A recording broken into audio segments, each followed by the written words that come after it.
tarde a todos sejam bem-vindos ao Tribunal Regional Foco Eleitoral no desembargador do Amapá, João Lage, sessão presidente do do dia Tribunal de 23 Justiça de do Amapá. julho Presidente do de Tribunal 2024. Regional Saúdo, Eleitoral do Amapá. cumprimento meus pares, Na tela, no a canto direito procuradora, superior, logo do TRE, no canto direito inferior, janela de Libras com regional eleitoral, os senhores intérprete. Na advogados barra presentes, inferior, o são Fábio, o 16 Severo, e 3, a vocês que nos 23 de acompanham setembro de nas redes 2024, sociais. 53ª Estejam sessão todos se sentindo judiciária ordinária. bastante à vontade e em casa. É com grande satisfação que compartilho com os pares e com toda a sociedade uma importante iniciativa do CNJ, que é o selo da linguagem simples, que foi instituído pela Portaria 143 de 2024. Foco na parte central da mesa. Selo que visa reconhecer e Da esquerda para a direita, a incentivar o uso Procuradora de uma Regional linguagem Eleitoral, direta e doutora Sara compreensível Tereza, em desembargador todos os João segmentos da Lages justiça e em todos os a graus de secretária da jurisdição. sessão, A Milene premiação será Lages. concedida anualmente em outubro, e o mês que celebraremos o Dia Internacional da Linguagem Simples. O TRE aderiu ao Pacto Nacional da Linguagem Simples no dia de ontem, quando assinou, em conjunto com o Tribunal de Justiça do Amapá, com a Unifap, com a Radiodifusora e com o Bloco do Abel, acordos de cooperação técnica com o objetivo comum Foco no de desembargador simplificar João a Lages. linguagem jurídica Ele é e branco, de promover cabelos castanhos uma escuros, comunicação curtos, eficiente usa e óculos de inclusiva. armação escura, traja a Outro toga eixo preta. deste pacto é o incentivo ao uso de versões resumidas de votos nas sessões de julgamento. Essa prática visa tornar nossas decisões mais acessíveis e compreensíveis para todos os cidadãos, sem prejudicar a juntada da versão ampliada nos processos judiciais. Então, é uma recomendação aqui, partindo da recomendação 144 de 2024 do CNJ, nós recomendamos assim, a todos os colegas magistrados, aos nossos assessores, que adotem sempre, na medida do possível, uma leitura e uma confecção de uma versão resumida nos nossos votos aqui. Sem prejuízo, logicamente, de juntar ao processo, ao final, a versão ampliada e a versão final de nossas decisões. Essa abordagem não apenas promove uma comunicação mais clara e eficiente, mas também fortalece a transparência e a compreensão de nossas decisões.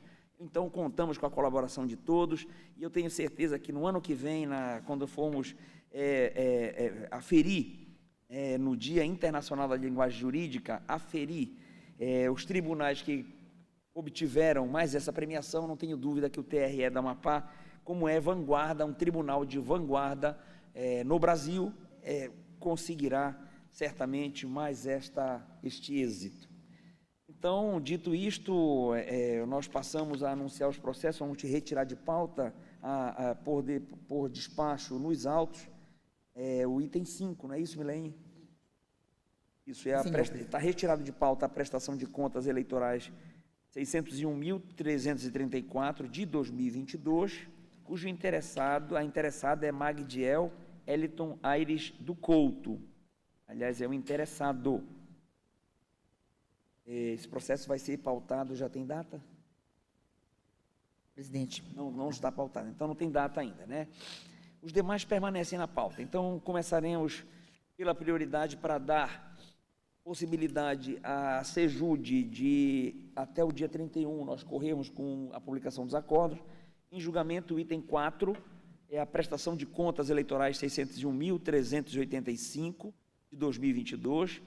A interessada é Márcia Regina Souza Gomes e o relator deste processo é o ilustre juiz Rivaldo Valente. Comporão a turma, junto com sua excelência, os juízes Carmo Antônio, Anselmo Gonçalves, Normande Souza, Tina Souza e Paola Santos, além de João Lage. Ilustre relator, boa tarde, Vossa Excelência está com a palavra. Obrigado, senhor presidente. Presidente. Foco no juiz Rivaldo Valente. Ele é branco, de cabelos grisalhos, curtos, usa óculos de armação escura, tem barba escanoada, grisalha. Traja a toga preta. Pelo canal do YouTube. Boa tarde. Senhor presidente, trata-se de prestação de contas de campanha de Márcia Regina Souza Gomes, candidata ao cargo de deputada federal pelo Partido Social e Liberdade PSOL das eleições de 22. As contas foram julgadas aprovadas com ressalva pelo acordo do TRE 8.015 de 2023. O Ministério Público Eleitoral interpôs recurso especial sustentando a ofensa ao artigo 37 da Constituição, ao artigo 275 do Código Eleitoral e aos artigos 489, parágrafo 1º, inciso 6º, e artigo 1022, inciso 1, 2 e 3 do Código de Processo Civil, e aos artigos 35, 44 e 60 da Resolução 23.607. Alegou ainda que o acordo teria sido omisso ao não apreciar os gastos sob a ótica dos princípios da transparência e da economicidade e se aplica aos processos de prestação de contas os princípios constitucionais que regem a administração pública. Pontuou que foram aceitos documentos genéricos que não comprovam efetivamente os gastos com pessoas físicas, e é possível a exigência de documentação comprobatória adicional para verificar a efetiva prestação de serviços. Por essas razões, indicou a necessidade de devolução ao Tesouro Nacional da quantia de R$ 133.342, correspondente aos recursos oriundos do financiamento público de campanhas eleitorais para os quais não houve comprovação da regularidade das despesas registradas. Admitido o recurso especial, os autos foram remetidos ao TSE, que deu parcial provimento ao recurso especial para, aspas, determinar o retorno dos autos ao TRE, a fim de que, mantidas as conclusões do acordo regional acerca da comprovação das despesas, a Corte de Origem proceda à nova análise da regularidade dos gastos com pessoal realizados com recursos públicos, à luz do princípio constitucional da economicidade e dos postulados inscritos no artigo 37 da Constituição da República. Fecha aspas. É o relatório, senhor presidente.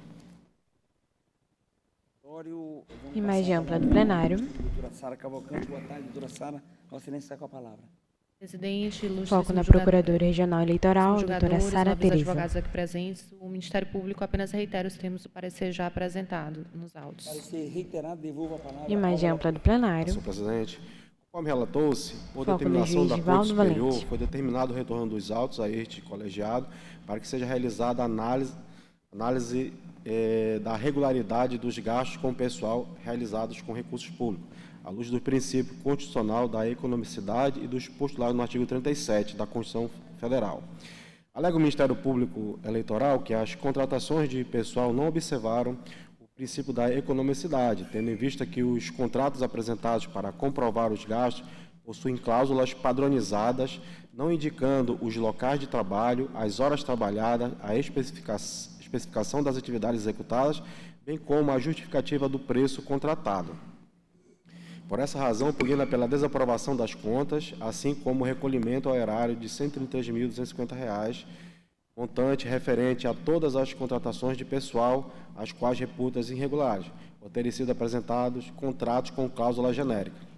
Pois bem, de início registro que, comungo do entendimento firmado no acordo do TRE 8.015 de 2023, de que a documentação comprobatória apresentada pela candidata foi suficiente para comprovar a regularidade desses gastos com o pessoal.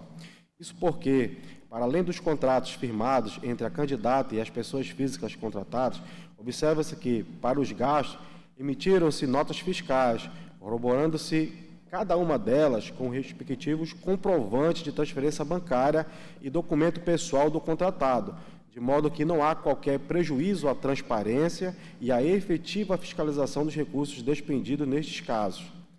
O fato de os contratos juntados nos autos conter cláusula genérica não é capaz de desabonar a confiabilidade da documentação idônea apresentada na forma do artigo 60, caput e parágrafo 1º, inciso 1º e 3º da Resolução do TSE 23.607. Em relação ao descumprimento do disposto no parágrafo 2º do artigo 35 da norma citada, assinalo ainda que os contratos apresentados não imiscuem com rigor as informações acerca do local de trabalho, das horas trabalhadas, da especificação das atividades executadas e da justificativa do preço contratado. Observo que é possível verificar nos contratos juntados o atendimento parcial da norma, extraindo-se do contrato informações acerca da qualificação, atividade desempenhada e vigência do contrato de trabalho. Neste ponto, importa ressaltar que esta Corte entendeu para as eleições de 2022 que a ausência parcial de informações exigidas pela norma de regência é falha formal, no caso que não impedem a escorreta fiscalização das contas. E trago Julgados desta corte, a relatoria do juiz Mário Júnior. Peço vênia só para especificar o ponto relacionado a este julgado, senhor presidente, que no item 2, abre aspas, diante de documentos de identificação dos contratos, das notas fiscais e dos comprovantes de pagamentos apresentados, não há qualquer embaraço para a compreensão e para o controle do labor exercido nos serviços listados, razão pela qual deve ser ressaltada a argumentação de desaprovação das contas, em razão de alegada cláusula genérica. Precedente aqui do TRE, julgada respectivamente no dia 26 de 4 de 2023 e 27 de 4 de 2023. Lá do outro, por oportuno, anoto que a ausência parcial de outras informações exigidas pela norma de regência, resolução do TSE 23.607, artigo 35, parágrafo 12, no cenário acima apresentado, é falha formal que implica tão somente a anotação de ressalva. Fecha aspas. De igual modo, também tem um julgado desta corte de relatoria do juiz Anselmo Gonçalves. Peço venha somente para fazer o destaque no item 6, a ausência parcial de outras informações exigidas pela norma de regência do TSE, resolução do TSE 23.607, artigo 35, parágrafo 12, no cenário apresentado, é falha formal, precedente deste tribunal, na prestação de conta de relatoria do juiz Carmo Antônio, designado o juiz Mário Júnior. Fecha aspas. No que se refere ao viés da economicidade, salienta-se que as contratações resgatadas pelo parquê, que oscilam entre os valores de 8.000, coordenador de campanha, e de 1.200, serviço de militância, guardam compatibilidade com os valores pagos, em média, para serviços da mesma natureza. E no caso de coordenadores de campanha, que apresentaram pagamentos mais elevados, não transbordaram a margem de discricionariedade dada aos candidatos pela legislação eleitoral, não havendo elemento nos autos, além da mera presunção que lastreiem a alegação de anti-economicidade ou desvio de finalidade. Tomás releva notar que, como bem destacado no acordo anterior, a candidata, ao contratar 46 pessoas físicas, não extrapolou o limite de número de contratações, estabelecido no artigo 41 da resolução do TSE 23.607, e que para as eleições de 2022, no Estado do Amapá, para o cargo de deputada federal, era de 406 contratados. Diante desse cenário, forçoso o reconhecimento da inexistência de qualquer violação ao ditame da transparência, publicidade, razoabilidade e economicidade nos gastos impugnados pelo parquê e da regularidade formal e material deste. Diante disso, mantenho todos os termos do voto anteriormente prolatado, mantendo a aprovação com ressalvas das contas de Márcia Regina Souza Gomes, candidata ao cargo de deputada federal pelo Partido Socialismo e Liberdade, PSOL, nos termos do artigo 74, inciso 2º da resolução do TSE 23.607. É como eu voto, senhor presidente. Voto, então, pela imagem ampla do plenário. Aprovação com ressalvas, senhor presidente. Com ressalvas. Como vota o juiz Carmo Antônio? Acompanhe, excelência. Acompanha o juiz Anselmo Gonçalves? Também acompanho, senhor presidente. Juiz Normande Souza? Eu também acompanho, excelência. Juíza Tina Souza? Com relator. Paula Santos? Com relator, presidente. Também acompanho e anuncio o resultado. TRE da Amapá, por unanimidade, aprovou com ressalvas as prestações de contas de Márcia Regina Souza Gomes, referente às eleições de 2022, nos termos do voto do juiz relator. Agora anuncio em julgamento. Foco no desembargador João Lage. Julgamento em conjunto. A AIG número 601.549 de 2022. A AIME 601.622 de 2022. E a AIME número 600.007 de 2023. É uma continuação de julgamento. Esse processo foi continuado ontem. Já estamos no julgamento do mérito. No mérito, após os votos do relator desembargador Carmo, do juiz Anselmo Gonçalves, do juiz Paulo Madeira, julgando parcialmente procedente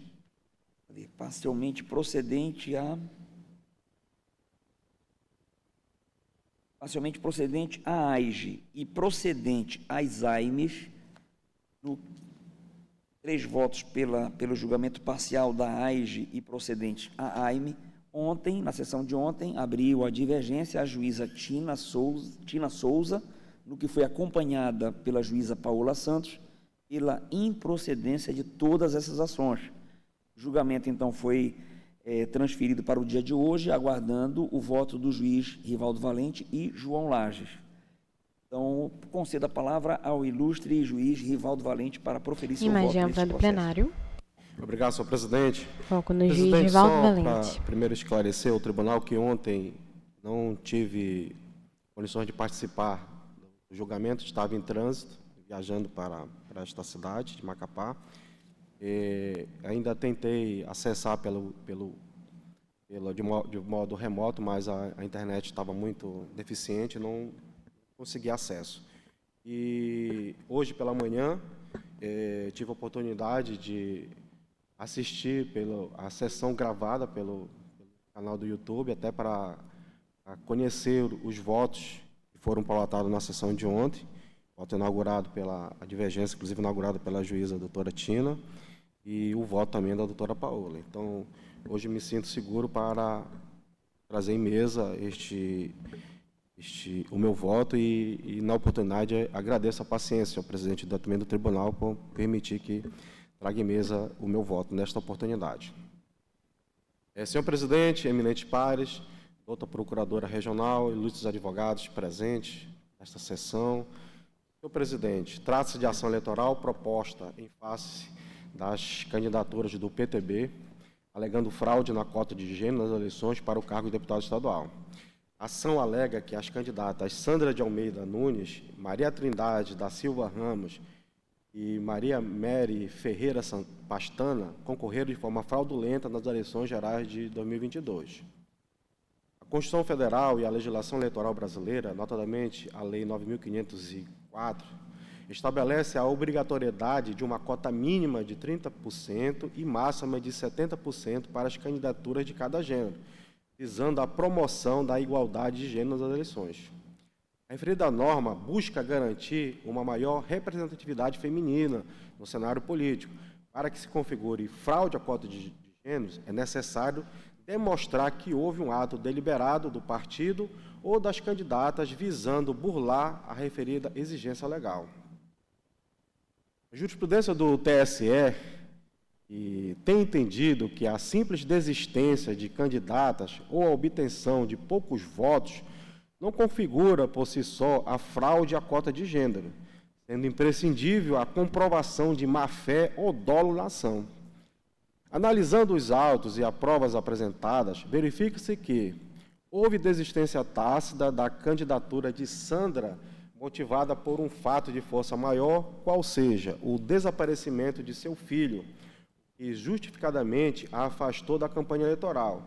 De plano, não há indícios de que sua candidatura tenha sido registrada com a intenção prévia de desistir ou de que tal fato tenha sido manipulado pelo partido para bular a cota de gênero.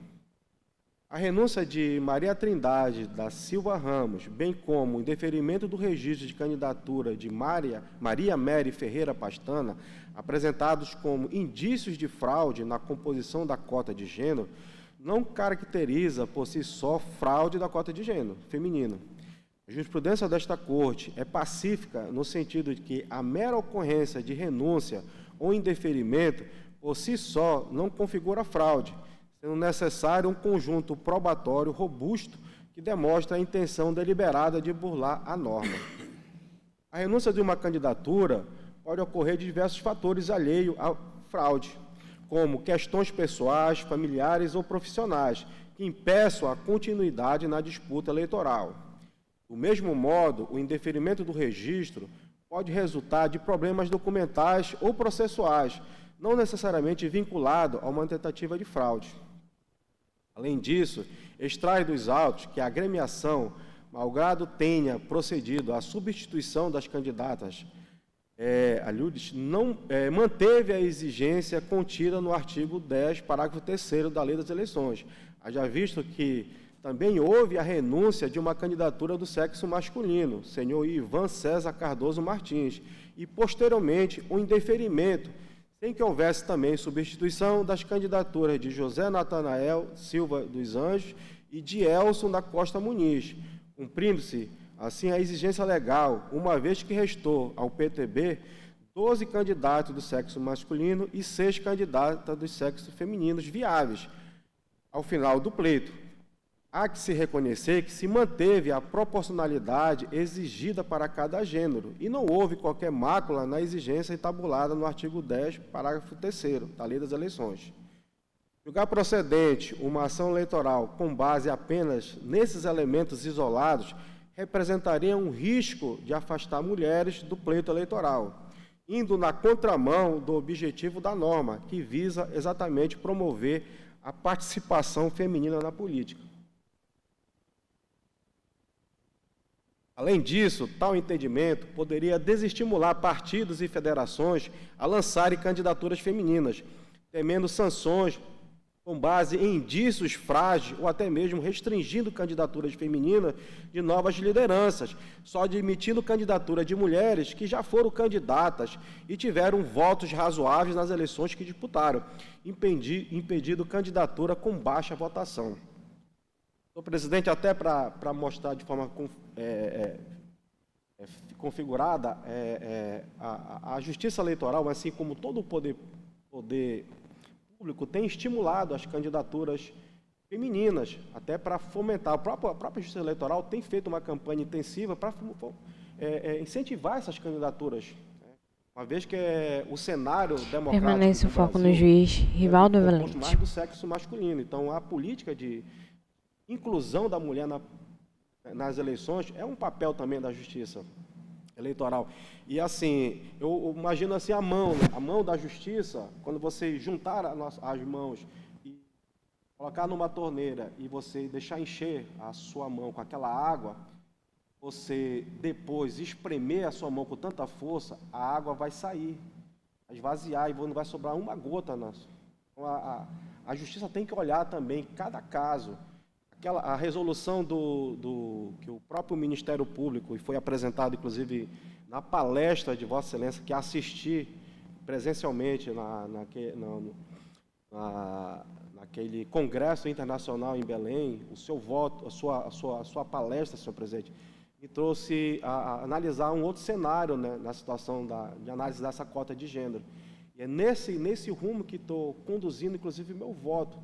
E a Justiça também não pode espremer com uma mão, senão as candidaturas femininas vão acabar sendo, impedindo elas de participarem, sendo vítimas. E os próprios dirigentes partidários sequer são parte nesses processos judiciais. Eles são praticamente imunes de qualquer responsabilidade. Porque quando a gente vê nesses processos que envolvem cota, os dirigentes partidários não fazem parte desse processo judicial e ficam praticamente imunes, doutor Fábio, nessa situação. Então, a Justiça Eleitoral, o Ministério Público Eleitoral, a própria advocacia tem que olhar também nesse cenário e verificar que não pode espremer, não pode arrochar essa participação feminina, tem que olhar também pelo outro ângulo. E é isso que eu analisei no meu voto, senhor presidente. Então, eu concluí aqui que não há nos autos elementos que demonstrem que a candidatura foi fictícia ou que houve má-fé em sua inscrição. Diante do exposto, não restou comprovada a alegação de fraude na cota de gênero por parte do partido ou das candidatas. Ausente, inclusive, a demonstração de dolo ou má-fé. Não pode concluir pela procedência da ação. Diante desse quadro, por não vislumbrar acervo probatório robusto com aptidão para reconhecer a fraude na cota de gênero, peço vênia ao eminente relator e aos juízes que o acompanharam e acompanho a divergência inaugurada pela juíza Tina para divergir e votar pela improcedência das ações. É como eu voto, senhor presidente. Perfeito. Antes de eu votar, doutor Imagem ampla do plenário. Agora foco no desembargador João Lage. Será sempre uma honra tê-lo, tá bom? Obrigado. Então, passo em seguida aqui o meu voto. Eu vou simplificar aqui o meu voto, entrego, logicamente, que o voto vai depois juntado ao processo, vamos simplificar, falando até para que os internautas que nos acompanham, todos aqueles que estão presentes, possam compreender, né, numa linguagem bem simples, aquilo que é o que eu penso e, logicamente, aquilo que as minhas conclusões após me debruçar sobre esse processo. eu inicio fazendo essa crítica que o doutor Rivaldo muito bem colocou. O nosso eleitorado brasileiro, nós somos eleitores brasileiros, são mais de 50% de eleitores brasileiros são mulheres. Mais de 50% de pessoas que votam nesse país são mulheres. E nós estamos, e quando eu falo nós, eu falo o povo brasileiro todo, nós estamos há 18 anos, há exatamente 18 anos, insistindo nessa tecla de inclusão, de participação da mulher na política. No voto de ontem, a doutora Tina e no voto de hoje, o doutor Rivaldo, mencionaram uma palestra que eu proferi no Seminário Internacional de Direito Eleitoral, agora, no mês passado, lá em Belém, em que defendi que o judiciário tem que ser um pouco mais ativo, proativo até, porque há possibilidade, porque nós temos tratados internacionais, nós temos a Constituição, nós temos leis e resoluções do TSE e nós temos, acima de tudo, o protocolo para julgamento sob perspectiva de gênero, que nos autoriza a fazer valer não o que temos hoje, porque diferentemente de qualquer estabelecimento em regra inclusiva, de cotas, por exemplo, para negros, para indígenas, para pessoas deficientes, onde a cota se reserva, a vaga se reserva na instituição, por exemplo, para vestibular, cota para negro, concursos públicos, cota para deficientes e para indígenas, e assim por diante. Aqui, no eleitoral, se reservou vaga, cota para registro de candidatura sem garantir vaga. O que eu defendo, e sem nenhum demérito, acho que vale a pena rever o que eu falei lá em Belém. Eu defendo que o Poder Judiciário, nós temos uma grande oportunidade de, seja de ofício, seja através por provocação dos advogados ou do Ministério Público, de fazer valer a cadeira, 30% de cadeira. Afinal de contas, insisto, há 18 anos o nosso legislador, não é o Judiciário, é o legislador brasileiro, o Congresso Nacional, que estabeleceu essa questão das cotas, da participação política da mulher, que inicialmente a cota era 20% e alguns anos depois mudou para 30%, e até hoje temos isso, 30% para gênero, e de modo que nós estamos, então, nesse périplo, digamos assim, nessa tentativa de fazer essa inclusão há 18 anos. No ano passado, no final da gestão do ministro Alexandre de Moraes e do ministro Gonçalves, Benedito Gonçalves, o TSE deu uma guinada jurisprudencial que culminou na súmula 73 do Tribunal Superior Eleitoral do TSE, estabelecendo alguns parâmetros para essa questão de análise. E por que fizeram isso? Porque a cada ano, de 2 em 2 anos para a eleição, sejam eleições gerais, sejam eleições municipais, aquelas pessoas que tinham a obrigação de evitar a fraude, e aquelas pessoas que o doutor Rivaldo falou, os partidos políticos, os dirigentes de partidos políticos, que deveriam figurar no polo passivo dessas ações, eles não vêm. O legislador não colocou, por exemplo, um presidente de partido, um diretor regional ou municipal, para estar respondendo por isso, porque se fizesse, talvez os partidos começassem a pensar melhor e acompanhar melhor a questão do ingresso da mulher na política. O grande problema nesses 18 anos é esse. Primeiro, estabelecemos, a contrário senso de tudo que é política de inclusão, estabelecemos uma inclusão na entrada e não na saída na reserva de vagas.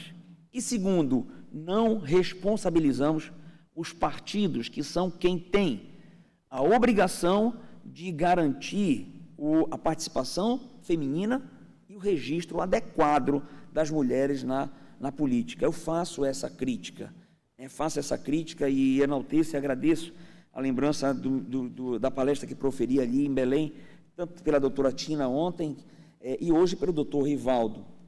E feito isso, eu tenho a dizer assim, os próprios impugnados e investigados, eles dizem, né, que deve-se respeitar aquela condição do registro. O DRAP do PTB, quando foi registrado, no dia do registro, ele constava ali registrado, ou seja, o PTB fez uma convenção e trouxe para a Justiça Eleitoral 23 candidatos aprovados na convenção. Quando o PTB fez isso, o PTB ele escolheu 23 representantes do partido que disputariam o cargo de deputado estadual. Dentre esses 23, nós tínhamos ali 15 homens e 8 mulheres. Essas pessoas e essa quantidade apresentada pelo partido representava exatamente, no caso dos masculinos, 65,22% da candidatura masculina. E no caso feminino, 34,78% das candidaturas femininas. Então, vejam, na hora que o partido propõe o DRAP, a cota está correta. Só que o DRAP, ele é um processo que a Justiça vai verificar se os candidatos apresentados, eles têm condições de elegibilidade, se eles têm alguma causa de inelegibilidade, vai aferir se essas pessoas, e vai aferir também a cota, se tem esse número, 70% masculino, 30% feminino. É nesse processo do DRAP, registro das candidaturas, que a Justiça Eleitoral se debruça. Mas, paralelamente a esse processo, a Justiça também se debruça nos RRC, nos registros de candidaturas individuais. E o que é que acontece? Quando alguém é impugnado pelo Ministério Público, por exemplo, ou por algum partido, e a Justiça Eleitoral indefere, por exemplo, tem que se comunicar no DRAP. O partido ele é intimado e ele tem a opção, é opcional para ele substituir o candidato que foi impugnado, ou que desistiu, ou que renunciou, ou que faleceu. O partido ele é esclarecido. Ele tem que ser esclarecido para fazer essa mudança. E vejam, como o próprio... aliás, eu quero registrar assim, todo o empenho do Dr. Fábio Lobato. Dr. Fábio, o senhor realmente é um advogado que merece de todos nós o melhor reconhecimento. O senhor veio 2 vezes comigo despachar esses processos, eu me debrucei em cima de todos os argumentos, né? E argumentos muito substanciosos, substanciais também para a resolução e, logicamente, formação do convencimento. E o próprio o advogado, representante dos impugnados e dos investigados, ele trabalhou com essa ideia. O DRAP transitado em julgado, acabou. Se lá no DRAP foi transitado em julgado, não tem que a Justiça Eleitoral dizer que a regra dos 70%, 30% não foi cumprida. Esse raciocínio do Dr. Fábio está corretíssimo.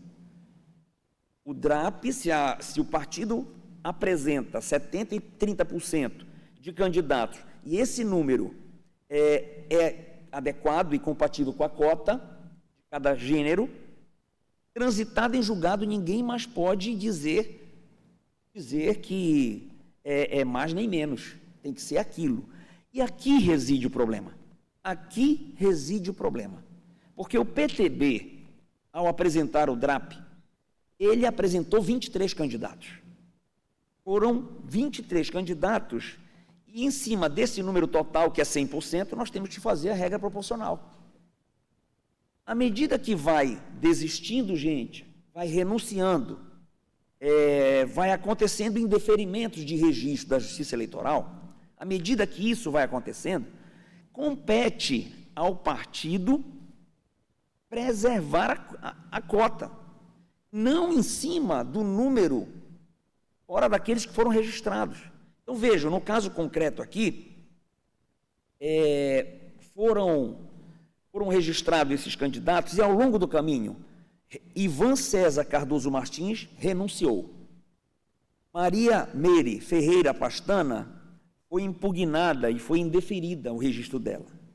Maria Trindade da Silva Ramos renunciou.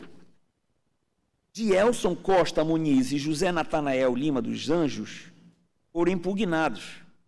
E depois Joaquina da Silva Ramos renunciou. Onde é que eu vou fazer a conta dos 70%, 30%? Eu diminuo desses candidatos que foram saindo ou eu considero aqueles 28 do DRAP? O partido deveria, pelo menos, penso eu, com todo respeito, de vir à Justiça Eleitoral e dizer: juiz eleitoral, não é para fazer eu não vou concorrer com 23 candidatos, porque teve gente aqui que desistiu, teve gente aqui que foi impugnada, teve gente aqui que renunciou. Eu vou concorrer com menos. E aconteceu isso, e o partido ficou omisso. O partido não fez essa comunicação à Justiça Eleitoral. E esse aqui é o problema. Então, a conta dos 70% e 30% deve ser feita levando em consideração o registro de 23 candidatos. Por causa, e aí, aqui é importante, e aí com todo respeito a todos que já votaram, do relator, e aí o meu voto aqui, eu quero integrar o voto do relator, mas o problema é que a resolução 23.609, de 18 de dezembro de 2019, que ninguém ainda não falou nela, que trata dos registros de candidatura, e foi alterada, pela resolução 23.675 de 2021, portanto, antes dessas eleições, ela diz bem claro para essas situações: o cálculo dos percentuais de candidatos para cada gênero terá como base o número de candidaturas efetivamente requeridas pelo partido, com a devida autorização do candidato ou candidata, e deverá ser observado nos casos de vagas remanescentes ou de substituição. A resolução do TSE não deixa dúvida, margem de dúvida nenhuma. O cálculo para tirar os 70% e 30%, o cálculo é feito do DRAP apresentado pelo partido. Permanece o foco no Repito, desembargador artigo 17, João Lage. parágrafo 4º da resolução 23.609 de 2019, alterada, aliás, com a redação dada pela resolução 23.675, que diz que os cálculos dos percentuais de candidatos para cada gênero terá como base o número de candidaturas efetivamente requeridas pelo partido. É aí que eu faço a conta. E esta norma não foi considerada por ninguém até agora, nem pelos impugnados e investigados. Candidatos renunciaram, como eu falei. Vi as anotações, eu já falei deles todos aqui. O que os impugnados e representados pretendem é que a Justiça Eleitoral faça o cálculo de 70%, 30% a partir do remanescente, ou seja, de 12 homens e 6 mulheres, tirando aqueles que saíram renunciando ou desistindo, e não seriam, então, 23 candidatos, seriam 18, sem considerar a renúncia de Joaquina da Silva Ramos, porque ela renunciou sem comunicar ao partido, e a menos de 10 dias das eleições. Então, a defesa insiste nisso, fazer o cálculo em cima do remanescente, desrespeitando o próprio DRAP que transitou em julgado, sem considerar também o caso da Joaquina. É evidente que o cálculo não pode ser feito como pretende a defesa. Primeiro, porque o partido deve substituir os candidatos que renunciarem ou tiverem seus registros indeferidos ou cancelados. Isso é uma norma obrigatória que está no artigo 13 da Lei das Eleições, a Lei 9504. Deveria substituir, aí é que eu faço um poder-dever, porque quando se trata de cota feminina, o partido tem a obrigação de manter os 30%. E não pode deixar de observar que o número de candidatos que ele apresentou para registro tem que ter os 30% ali. Tinha que substituir e respeitar esses 30%, não subtraindo aqueles que foram saindo pelo meio do caminho, mas o número total que o próprio partido apresentou. Então, deveria substituir Ivan, deveria substituir a Meirinha do Marabaixo, deveria substituir a Maria Trindade, o Dielso e o José Natanael, para manter o número de 23 inicialmente registrados. Ou, na pior das hipóteses, pedir para a Justiça Eleitoral homologar um número menor daquele que foi proposto na inicial do DRAP. Mas o que aconteceu nos autos? O secretário do partido, chamado Randolfo Antônio Ribeiro da Silva, Pinheiro da Silva, Randolfo Antônio Pinheiro da Silva, reconheceu que foi ele que orientou ao partido a não realizar a substituição. E aqui um problema sério. O próprio secretário do partido, ele orientou o partido a não fazer isso. E o partido, talvez por orientação do secretário, ele era secretário do partido, acho que era esse o cargo dele, ele era um dos dirigentes do partido, mas ele veio em audiência e ele disse, eu que orientei a não substituir. Certamente porque ele pensava que a conta ia ser feita aqui, dos remanescentes, sem considerar o DRAP. E uma vez transitado em julgado, acabou. Tem que ser considerado o DRAP. Então, esta orientação foi equivocada, mas, para mim, é prova suficiente de que o partido político teve ciência das renúncias e indeferimentos, mas ficou inerte em clara demonstração de que não procurou cumprir a obrigação legal de inclusão e participação da mulher na política. Repito, o partido estava obrigado pela lei eleitoral. E qual é a lei eleitoral? A Resolução 23.609 de 2019, o artigo 17, parágrafo 4º, com a redação que lhe deu a Resolução 23.675 de 2021, além do que o artigo 10, parágrafo 3º e artigo 13, caput da Lei das Eleições. Essas normas têm caráter impositivo. Os percentuais são de obrigatória observância, incidindo sobre a quantidade de candidatos efetivamente registrados pelo partido. Então, foi a orientação errada do Randolph que certamente ocasionou todo esse desconforto ao partido. Para mim, portanto, está claro que houve fraude, sim, à cota de gênero, a partir da omissão na substituição, deixando transitar em julgado o DRAP sem priorizar a participação feminina na utilização daquelas mulheres, né, na Maria Meire, na Maria Trindade e na Joaquina Ramos, utilizando essas mulheres apenas para, aparentemente, cumprir os 30% do registro de gênero.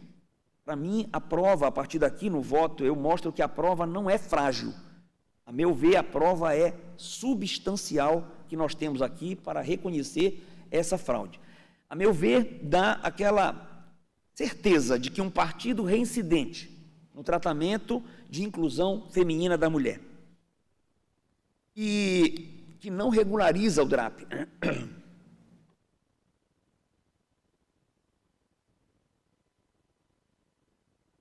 e ao invés de substituir as candidatas que vão saindo por outras, faz as substituições, como eu já vou falar que aconteceu aqui, não, que deixa de passar um numerário suficiente, uma assistência suficiente para que essas mulheres possam ter capacidade e condições de disputar e vencer uma eleição. Mas tudo isso aqui, esse conjunto, ele tem provas robustas, como consta da inicial, para dizer da fraude. Não apenas a operação matemática que eu acabei de falar, mas a omissão partidária firmam a minha convicção para afirmar isso, que neste caso ocorreu a fraude prevista no artigo 10, parágrafo 3º. Existe informação de que Maria Joaquina renunciou 10 dias antes do pleito. A lei eleitoral diz que não há mais o que fazer quando a renúncia é 20 dias antes do pleito. Por motivo de foro íntimo, ela renunciou. Isto, para mim, não impedia. Ela renunciou para não impedir a irmã Maria Ramos, mas a Maria Ramos, quando ela renunciou, quando a Joaquina renunciou, a Maria Ramos já havia renunciado, contra a própria vontade, como ela própria diz. Em outras palavras, quando Joaquina renunciou, a irmã Maria Ramos já havia renunciado. Logo, como renunciar para não prejudicar a irmã, que já tinha desistido antes da decisão de Maria Joaquina. Não tem lógica esse argumento. Maria Trindade, repito, renunciou em 1º de setembro e a Joaquina em 22 de setembro, próximo ao pleito. Aliás, não se trata de analisar a partir do espelho da súmula do TSE, como foi dito aqui. Eu não estou analisando esse caso e o que eu falei em Belém é completamente, diametralmente oposto a isso que eu falo aqui. Os exemplos que utilizei lá foram aquela questão, inclusive, de fraude, que estávamos julgando o processo da Zeneide, em que havia ali uma mulher eleita. Aqui parece que não há nenhuma mulher eleita, mas eu não estou analisando, colocando ao meu lado apenas a súmula, muito pelo contrário. Eu estou fazendo uma operação matemática mostrando que a lei eleitoral, artigo 17, parágrafo 4º, não foi atendido. Mas também digo que o desleixo do partido, aliado às demais circunstâncias trazidas na inicial, e são muitas as circunstâncias, não deixam margem para dúvida razoável acerca da utilização daquelas mulheres apenas para cumprir tabela. Joaquina e Maria são irmãs, foram pensadas para concorrer ao mesmo cargo, disputariam votos no mesmo núcleo familiar? Aliás, é interessante, não consta isso, mas é interessante fazer essa consideração. E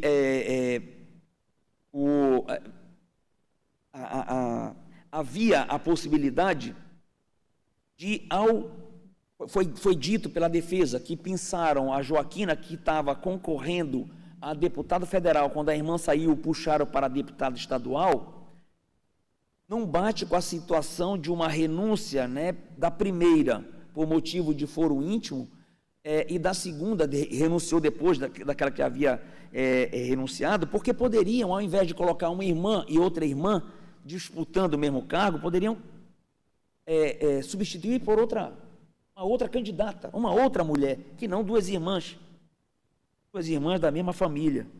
Isso é um dos motivos. Outro, informação de que remanejaram para deputado federal, para estadual, o partido tinha que substituir por outra mulher, acabei de falar.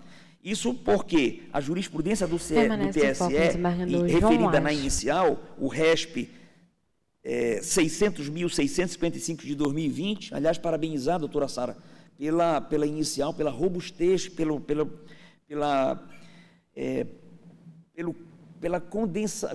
conteúdo, né, bem denso da inicial, inclusive trazendo esse RESP, que fala exatamente de trazer parentes para concorrer ao mesmo cargo.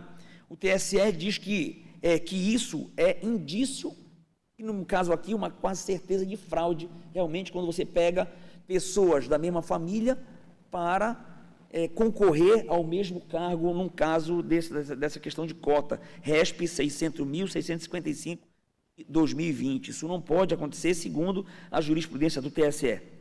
Então, a desistência tácita da campanha pressupõe atos de campanha para mostrar que havia intenção de concorrer. E eu não vi esses atos de campanha, em especial em se tratando de duas pessoas que eram professoras, que tinham certa liderança e que eu acrescento aqui, eram parentes do presidente nacional do partido PTB.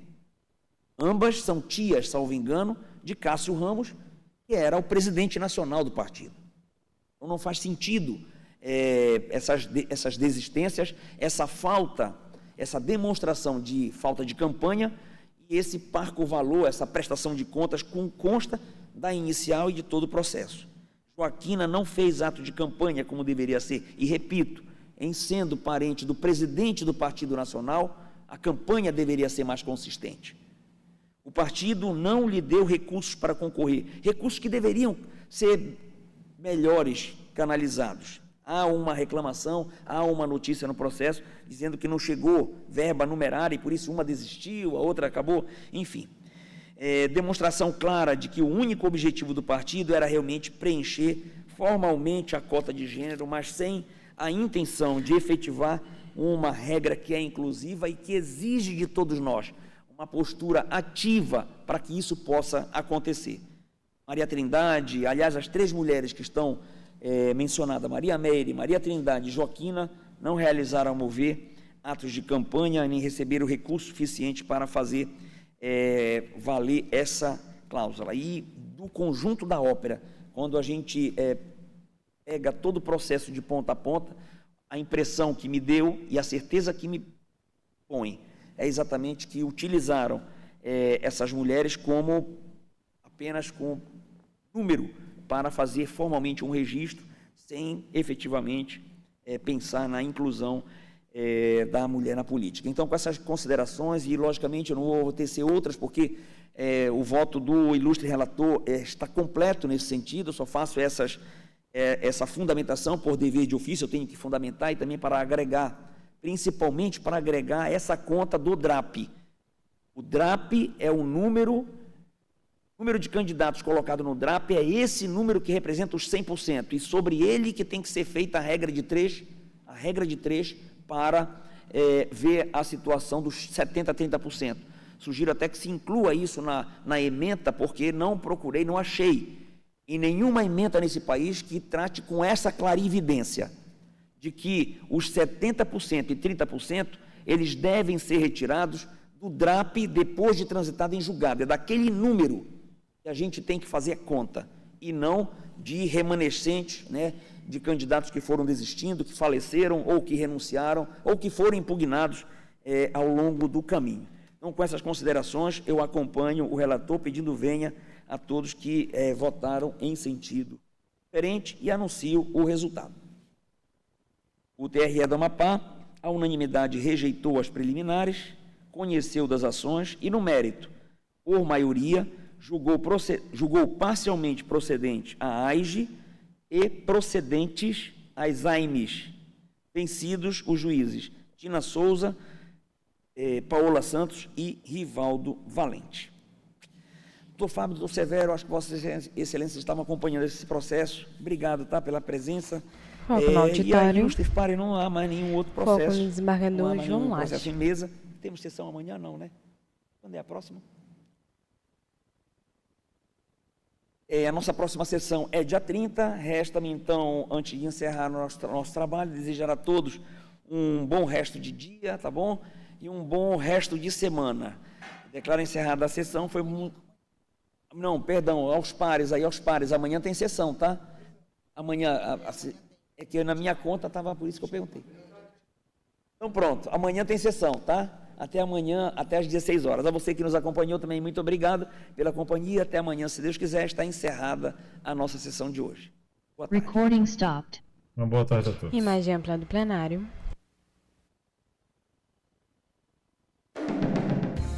Sequência de imagem do plenário do Tribunal Regional do Amapá e seus magistrados.